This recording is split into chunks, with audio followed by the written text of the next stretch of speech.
আমাৰ সৈতে আমাৰ জ্যেষ্ঠ সাংবাদিক বিমল ভূষণ মহন্তও সংযুক্ত হৈছে মই বিমল অকণমান আপোনাৰ কাষলৈ যাব খুজিছোঁ এই গোটেই যিটো স্ক্যাম আজি দীৰ্ঘদিন ধৰি অসমত এতিয়া 6 শতাধিক গোচৰ মাৰ্টিনে কৈছে যে ক্ৰমাৎ গোচৰসমূহ কমিছে মানুহ সজাগ হৈছে কিন্তু নতুন নতুন ফৰ্মুলা তেওঁলোকে আৰম্ভ কৰে নতুন নতুন কৌশল তেওঁলোকে আৰম্ভ কৰে যিটোৰ কথা ইতিমধ্যে মাৰ্টিনে কৈছে যে আপোনালৈ হঠাৎ কোনোবাই ফোন কৰিব আপোনাৰ চিনাকি ব্যক্তিৰ নাম লৈ ফোন কৰিব আটাইতকৈ ডাঙৰ কথাটো হৈছে ভয়েস মডুলেশন ধৰি লওক মই মোৰ কণ্ঠটো এআইৰ জৰিয়তে মোৰ কণ্ঠটো মই কোৱা ধৰণৰ কথা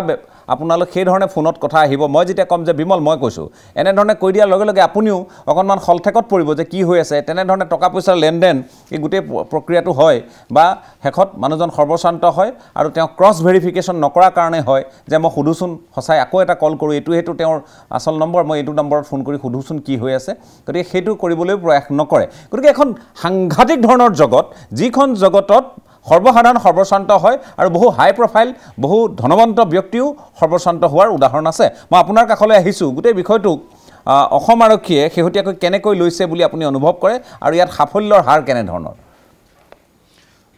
চাওক ৰাজদীপ গোটেই কথাটো যদি আপুনি চাই ইয়াত আসলতে অসম আৰক্ষীৰ সফলতা আৰু তাৰ সমান্তৰালকৈ যেটো সাইবাৰ যিখন যুদ্ধ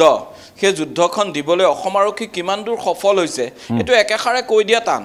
কাৰণ যেটো প্যাটাৰ্ন ডে বাই ডে চেঞ্জ হৈ আছে উদাহৰণস্বৰূপে মই আপুনি যেটো কথা ক'লে সেই এআই কল স্ক্যাম যেটো এআই কল স্ক্যামৰ শেহতীয়া দুটা উদাহৰণ মই দিব বিচাৰিছো ভয়াবহতাটো আসলতে দৰ্শকসকলে বুজি চাওক যে সেইভাবে উদাহৰণ দুটা দিব বিচাৰিছো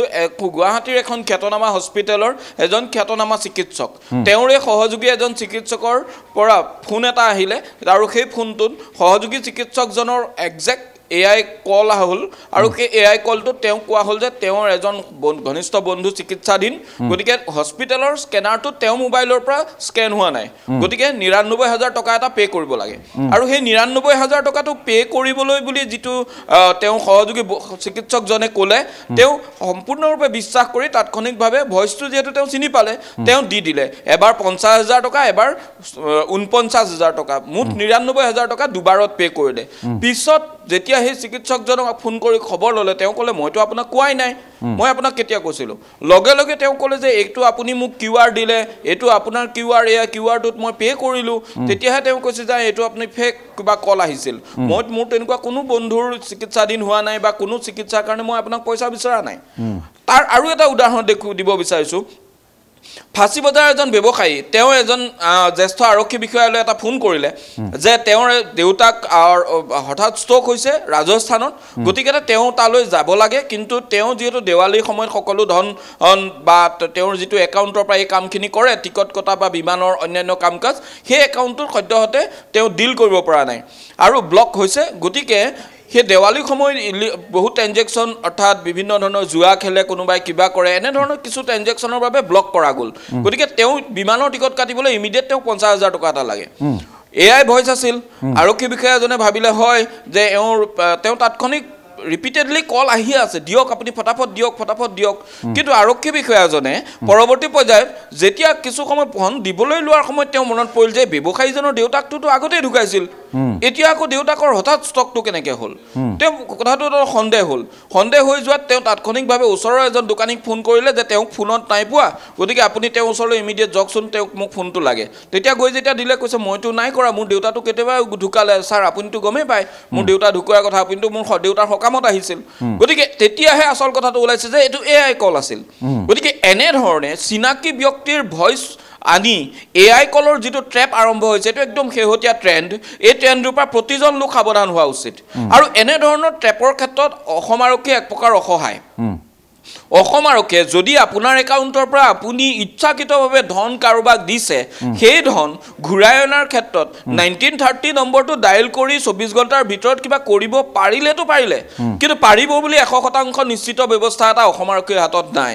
প্ৰথম কথা দ্বিতীয় কথাটো হ'ল অসম আৰক্ষীয়ে ক'লে যে তেওঁলোকে সাইবাৰ সেল খুলিছে সাইবাৰ ওপি সাইবাৰ আউটপোষ্ট হওক সাইবাৰ থানা হওক তেওঁলোকে আৰম্ভ কৰিছে সাইবাৰ থানাসমূহত সুবিধা কি দিছে সাইবাৰ আৰক্ষী হিচাপে তেওঁলোকে যুজিবলৈ সাইবাৰ আৰক্ষী থানাসমূহত সুবিধা কি দি আছে আপুনি আচৰিত হ'ব গুৱাহাটী যিখন সাইবাৰ আউটপোষ্টৰ আটাইতকৈ সাইবাৰ থানাত আটাইতকৈ বেছি গোচৰ ৰুজু হয় অসমৰ ভিতৰত সেই চাইবাৰ থানাখনত যিখিনি আৰক্ষী বিষয়া কাম কৰি আছে তেওঁলোকক অফিচিয়েলি এটা ন্যূনতম লেপটপ দিয়াৰ ব্যৱস্থা নাই ন্যূনতম এটা কম্পিউটাৰ আজিলৈকে তেওঁলোকে পোৱা নাই নিজৰ কম্পিউটাৰ লেপটপ আনি পেলাই তেওঁলোকে অফিচিয়েল কাম কৰে এনেকে জানো তেওঁলোকে চাইবাৰ যুঁজখনৰ ওপৰত যুঁজিম বুলি অসম আৰক্ষীয়ে কঁকালত টঙালি বান্ধিলে হ'ব কিন্তু প্ৰধান কথাটো হ'ল এইখিনি বাৰু ঠিকেই আছে কিন্তু মানুহ এই বিষয়বোৰক লৈ প্ৰথম হ'ল যে সজাগ হোৱাৰ প্ৰয়োজনটো আটাইতকৈ বেছি কাৰণ টকা আপুনি ইচ্ছাকৃতভাৱে দিছে আপুনি যিটো ক'লে আপুনি ক্ৰছ ভেৰিফিকেশ্যন নকৰাৰ কাৰণে হৈছে অৰ্থাৎ মই ফোন কৰিছোঁ নে কৰা নাই আপোনাক মোৰ কণ্ঠ আপুনি শুনিছে কিন্তু দেখিছে যে নম্বৰটো দেখোন বেলেগ হয়নে আকৌ আপুনি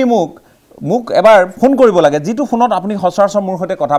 কথা পাতে যিটো নম্বৰ আপোনাৰ ওচৰত ছেভ আছে সেইটোৰে কথা পাতি আপুনি মোক যদি সোধে যে আপুনি দাদা মোক এনেকৈ টকা দিবলৈ কৈছিল নেকি অকণমান আগত আপোনাৰ কি প্ৰব্লেম হৈছে তেতিয়াতো সঁচা কথাটো মই কৈ দিম গতিকে সেই কথাখিনি মানুহে কৰিবলৈ যে এই যিটো এটা মানসিক যিটো তেওঁলোকৰ সুস্থিৰতা মই সুস্থিৰতা শব্দটো এইকাৰণে প্ৰয়োগ কৰিব খুজিম কাৰণ তেওঁলোকে সেইখিনি সময়ত যদি অসহিষ্ণু হৈ যায় আৰু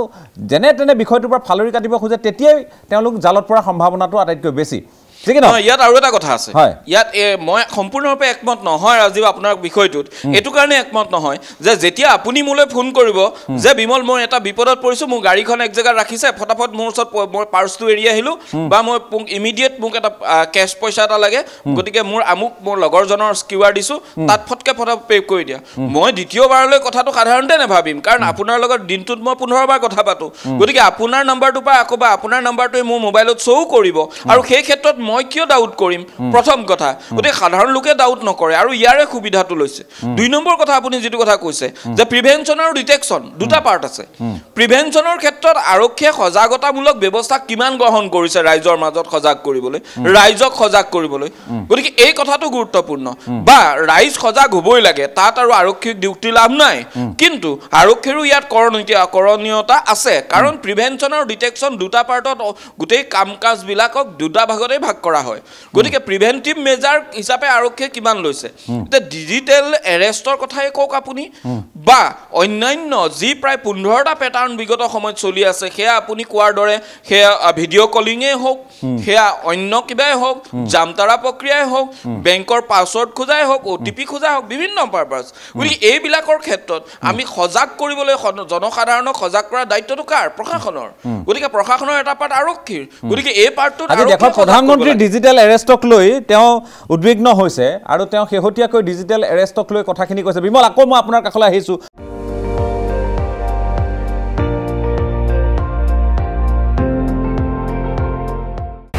আপুনি চাই আছে ND24